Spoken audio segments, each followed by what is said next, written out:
आपके व्यक्तित्व के बारे में मैं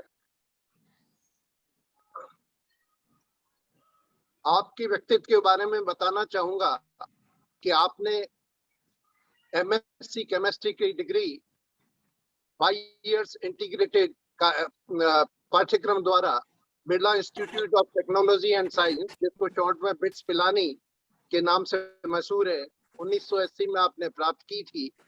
उसके बाद आपने पीएचडी की डिग्री सन 1987 में Tata institute of fundamental research Mumbai से प्राप्त की। पीएचडी कार्यक्रम के दौरान आपने theoretical models on the evolution of primitive cells and experimental studies on the molecular biology of bovine hexokinase विषय पर प्रोफेसर यूडब्ल्यू कैनकरे की गाइडेंस में रिसर्च वर्क किया। आपने पोस्ट डॉक्टरल रिसर्च फेलो के रूप में rice university Houston Texas USA में सत्र 1987-88 में कार्य किया। आपने Bhabha atomic research centre Bombay में साइंटिफिक ऑफिसर के पद पर आपने कार्य किया है। वार्ताकार डॉक्टर जी नरेश कुमार ने महाराजा सयाजी राव यूनिवर्सिटी बड़ौदा में हेड डिपार्टमेंट ऑफ बायोकेमिस्ट्री के पद पर सेवाएं दी है। उसके उपरांत आप डीन एवं डायरेक्टर के पद पर institute of science Nirma university में आपने अपनी सेवाएं दी है। आपने 11 मेजर प्रोजेक्ट पर कार्य किया है एवं आपके निर्देशन में 20 विद्यार्थियों ने पीएचडी डिग्री प्राप्त की है व 2 विद्यार्थियों ने एमफिल की उपाधि प्राप्त की है। डॉक्टर जी नरेश कुमार द्वारा राष्ट्रीय, नेशनल एवं अंतर्राष्ट्रीय इंटरनेशनल जर्नल्स में 61 लाख प्रकाशित हुए, अभी तक प्रकाशित हो चुके हैं। आपका पसंदीदा क्षेत्र है metabolic engineering for the development of novel phosphate bio fertiliser से। आज ऐसे महान व्यक्तित्व से न्यूट्रिशन यानी पोषण एवं बेटर हेल्थ के बारे में हम सभी मार्गदर्शन प्राप्त करेंगे। Over to doctor G Naresh Kumar.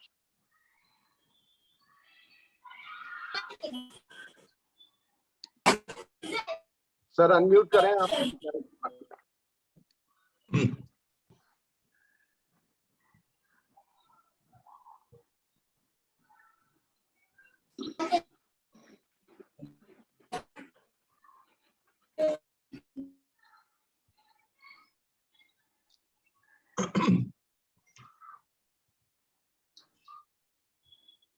So can you see my screen? Yes. Okay. Yeah, please. Okay. Yes, excellent. Thanks for the generous introduction, and I'm really privileged to give the talk in DSky IRUT platform. And this topic is very close to my heart because it's basically deals with the nutrition of our country. Okay, so I have should categorize my talk into 3 components.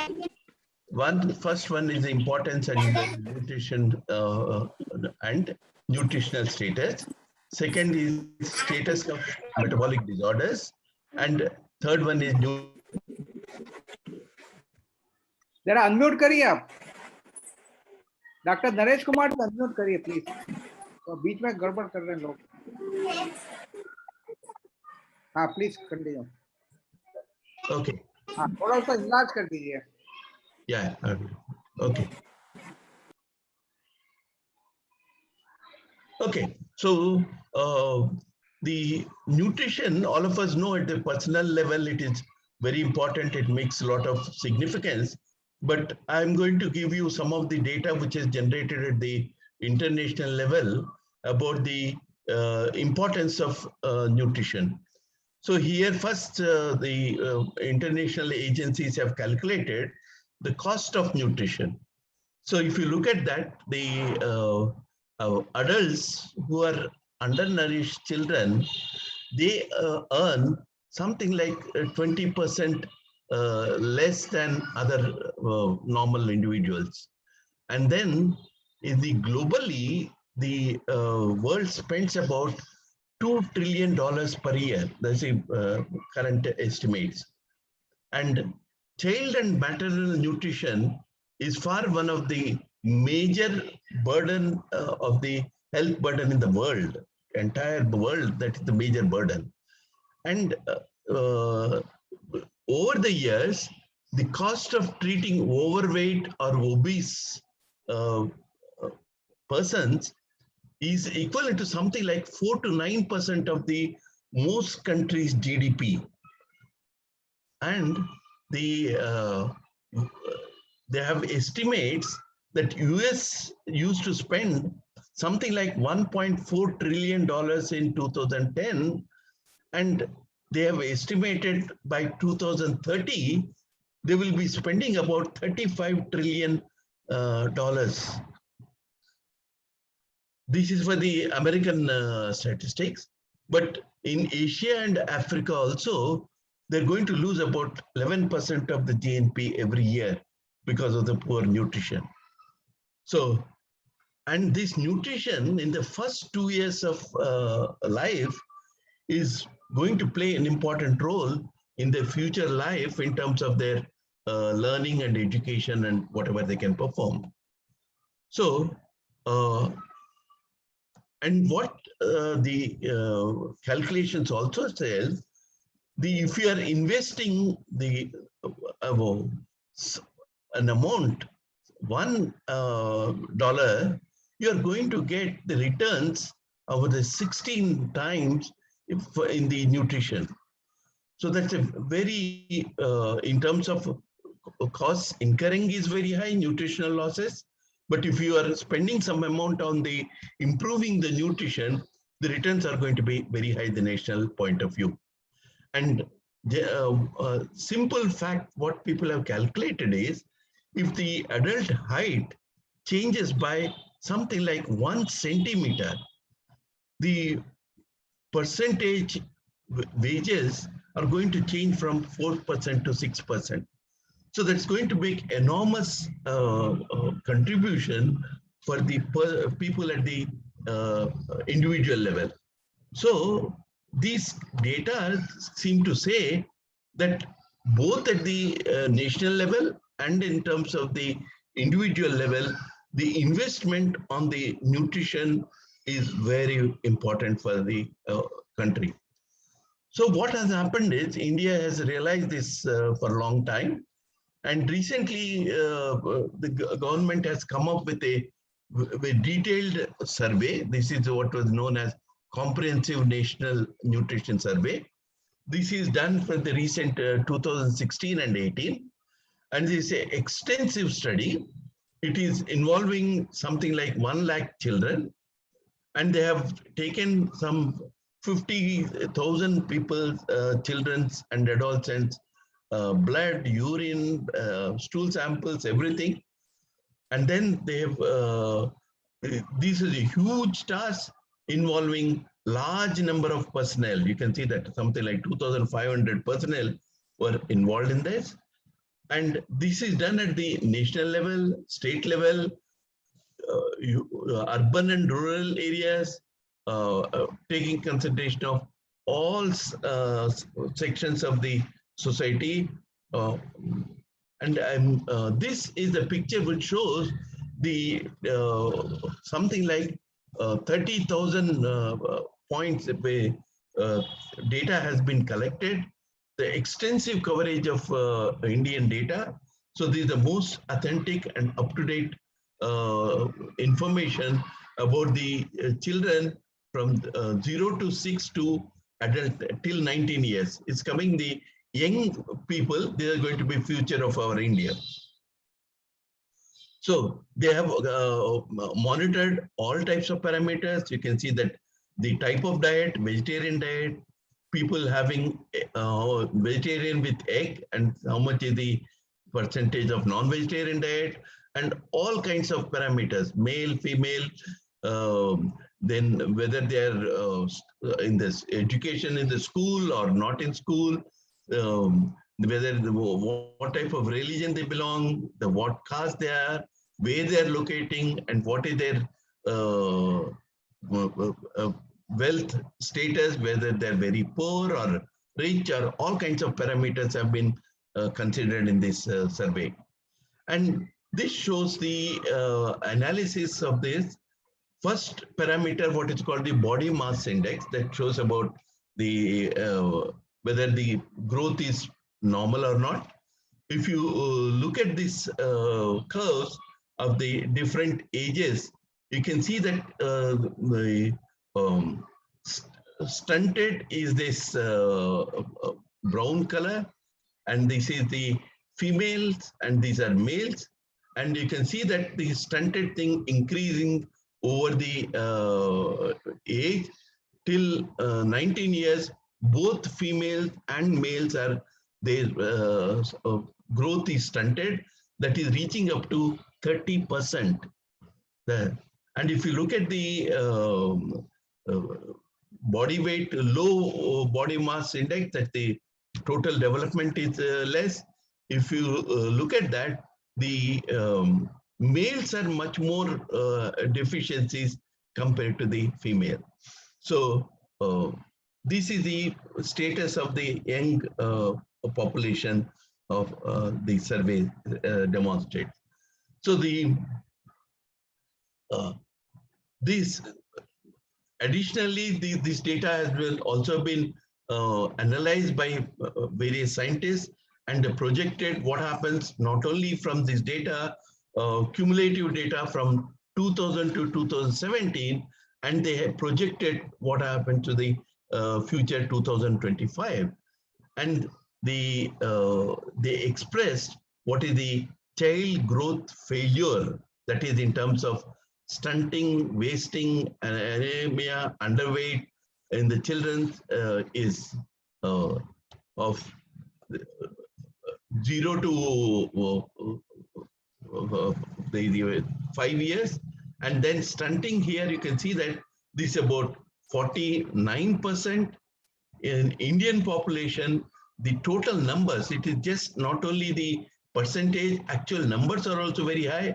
51 million people, children are there who are with the stunting, and this contributes to something like 28% of the global stunting. And the wasting point of view, we have 26 million children, and this comes to something like 45% of the global wasting. So our country, the younger children population till 19 years, they are really not in a very good health. So what are the reasons which are going to be contributing for this? So it seems that the iodine, zinc, folate, vitamin B12, there are so many things which are necessary in the early stages of development that was not there for these children, and that is why the growth and everything is stunted. And this picture shows how the problem is distributed over the our country. And you can see that the severe health problems are dominantly present in Bihar, Jharkhand, and Chhattisgarh area. And we have Assam and UP and many other states have the moderate health problems. Interestingly, Rajasthan seemed to be not having serious problems. Right? That is really nice. Okay, so if you these data also shows about the parameters in terms of the wealth. You can see that poorest people have,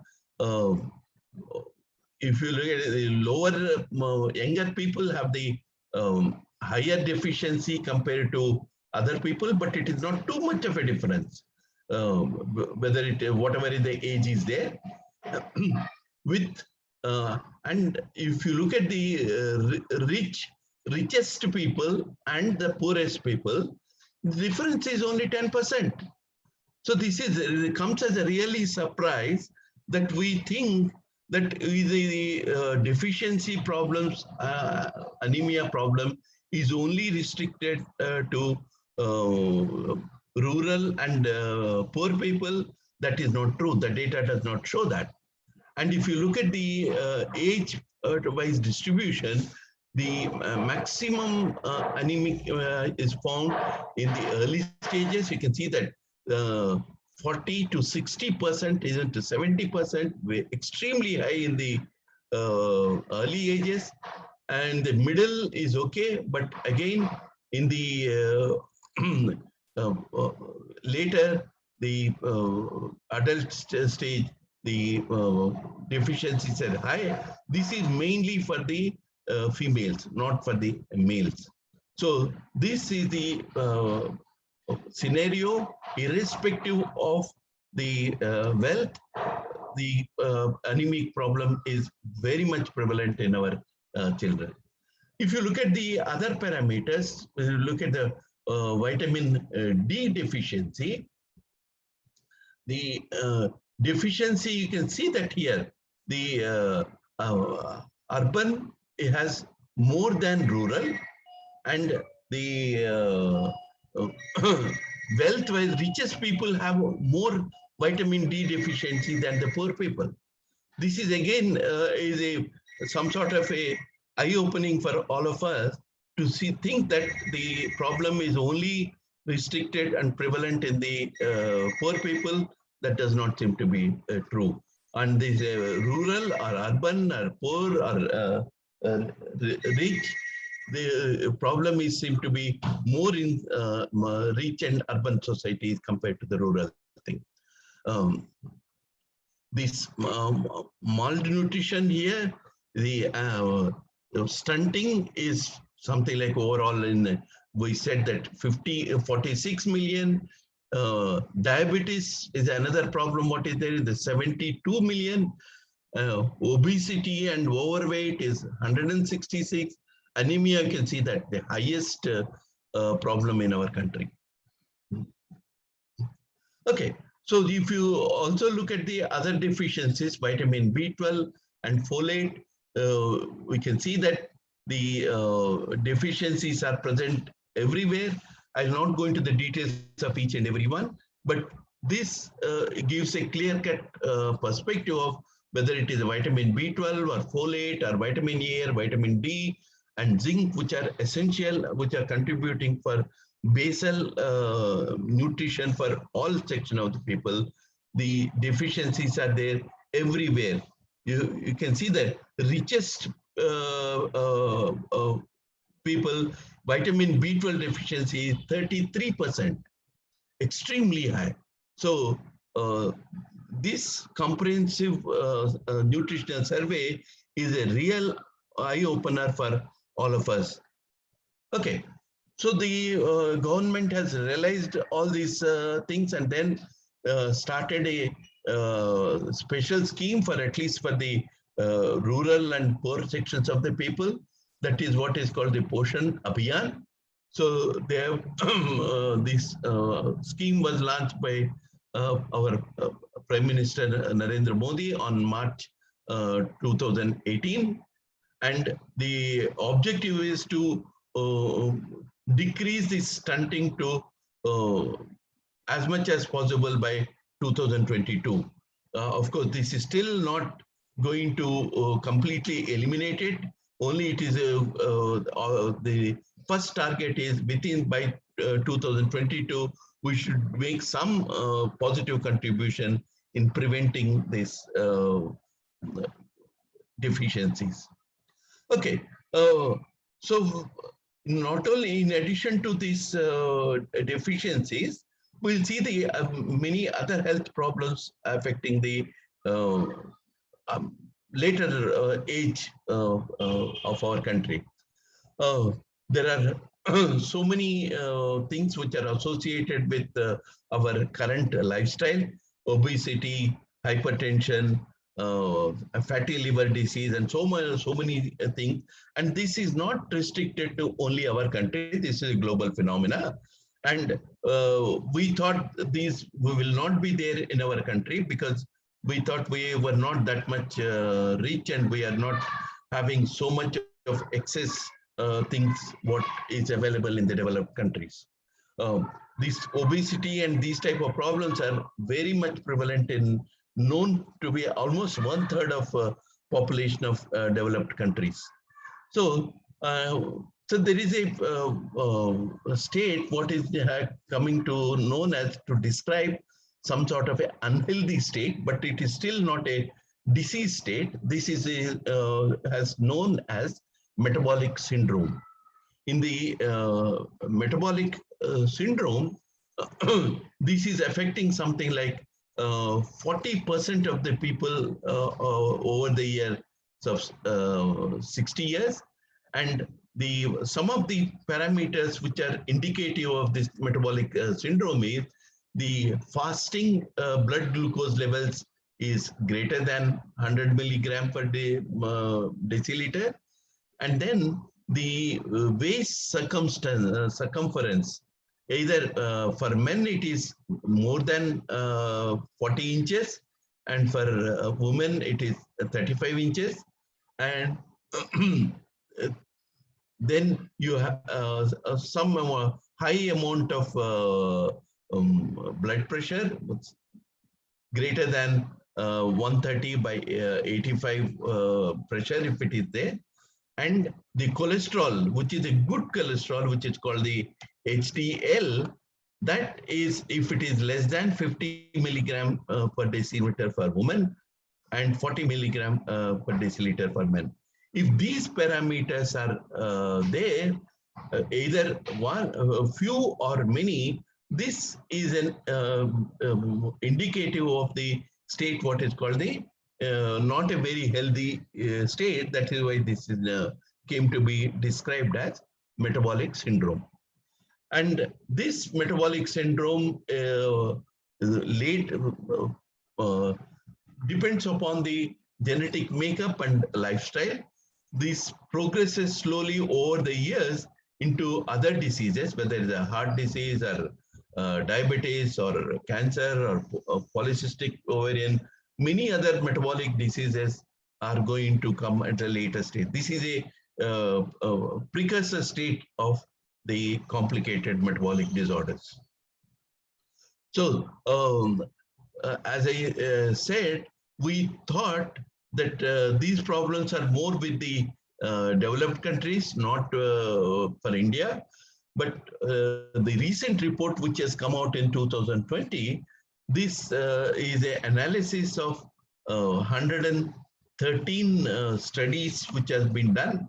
The data from 113 from 111 studies were involving again approximately 1.3 lakh participants. So this data is again extensive data on the current state of metabolic syndrome in our population. You can see that metabolic syndrome is